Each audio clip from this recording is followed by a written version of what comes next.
everyone, it's Sandy, and today I'm doing a summer reading recommendations video. And yes, I did get new bookshelves. I was already running out of space on my old bookshelves, and with the books that I got at BEA and BookCon, I had no room to put them. So I got new ones and I decided to go with the white ones because I really like the look of them. In case you're wondering, I got these bookshelves at Walmart. I really wanted bookshelves from IKEA because they had 6 shelves instead of 5, but they were too tall for my room, so that didn't work out. And yes, I did get a new haircut. I went a lot shorter for the summer. This is actually a lot shorter than I wanted, but it's fine, I guess. This video is a summer reading recommendations video. Even though I've been on BookTube for over 2 years, I've never done a recommendations video. Since summer has already started for me, I thought I would kick off my recommendations video with a summer themed one. Although this video is summer themed, I'm also going to include books that don't take place in the summer, but I think they're perfect and fun reads for the summer. So let's get started. It is not a summer reading recommendations video without mentioning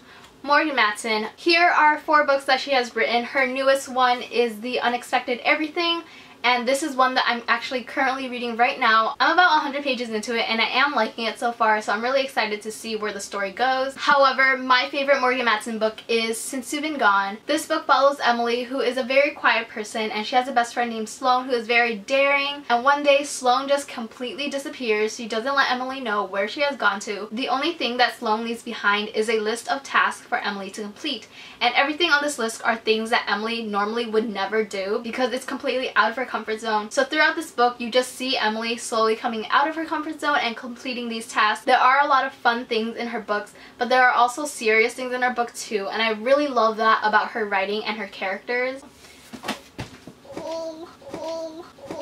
If you have read any of these books, let me know which one is your favorite out of all 4 of them, or out of all 3 of them, since The Unexpected Everything is a new release. Speaking of Morgan Matson, I would also like to recommend her Broken Hearts and Revenge trilogy that is written by Katie Finn, which is her pen name. I'm going to be honest and say that these books aren't the best, but they're so fun to read, and those are types of books that I love to read during the summer. The first book is called Broken Hearts, Fences, and Other Things to Mend, and this is the second book that's called Revenge, Ice Cream, and Other Things Best Served Cold. These books are known for their long titles, and they're perfect summer reads, especially if you're looking for something fluffy, nothing too serious. I pretty much read these books in one sitting, probably less than 3 hours, possibly 2 hours. These books kind of remind me of Second Chance Summer in a way, because it follows a girl named Gemma who had a friendship with a girl named Hallie. Before Gemma moved away, her friendship with Hallie was left in a very bad situation. 5 years have passed and Gemma is moving back to the Hamptons, which is where she and Hallie had lived. I just spent the past minute or two trying to give a synopsis of this book and it just wasn't working out, so I'm going to read snippets of the synopsis on the flap. Basically, after a 5-year absence in the Hamptons, Gemma intends on making amends with her friend Hallie,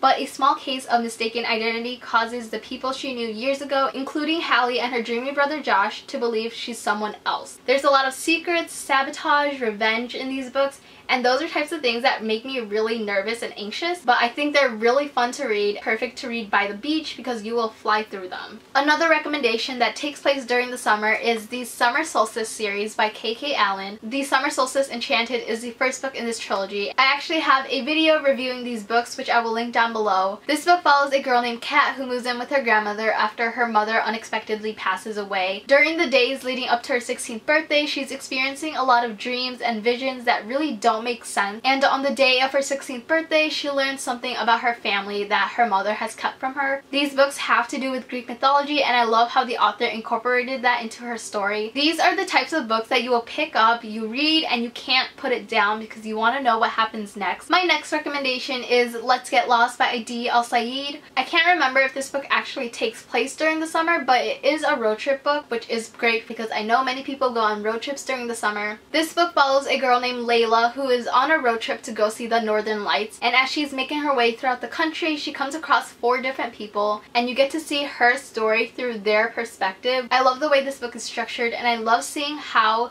Layla influences and impacts these characters' lives that she meets. I think Layla is a really great character because she's the go with the flow type of person. She's really easy to talk to and comfortable to be around with. This book is unpredictable as well, and I love seeing the direction that each character goes. Each of the characters in this story are so unique, and you basically get 5 short stories in one book. My next recommendations are books that don't take place during the summer, but I think they're fun reads, really entertaining, which is why I selected them for this video, and they are basically any books by Jennifer L. Armentrout. I have the first book in the Lux series, which is Obsidian, and the first book in the Covenant series, which is Half-Blood. Not only are they great reads for the summer, even though it doesn't take place in the summer, but they're perfect to get you out of a reading slump. The Lux series has to do with aliens, and the Covenant series has to do with Greek mythology. It's a little bit similar to Vampire Academy, so if you like that series, I highly recommend the Covenant series because it's so underrated compared to the Lux series, and I love both of them so much. Jennifer L. Armentrout also has a million other books. I do recommend any of her books to read during the summer. She has a lot of new adult contemporary, which is perfect for the summer, but the Lux series and the Covenant series are my personal favorites, which is why I am specifically mentioning them in this video. And my last summer reading recommendations is Every Day by David Levithan. This book follows our narrator A, and A wakes up in a new body every single day. One day, A wakes up in this body and meets this girl named Rhiannon, and A basically falls in love with her. I chose this book because there's an adventure aspect to it, and I love the way it dealt with so many important themes. Those are all of the summer reading recommendations that I have for this video. If you know a book that's perfect to read during the summer, let me know in the comments down below. I hope you guys enjoyed this video, and I will see you next time. Bye!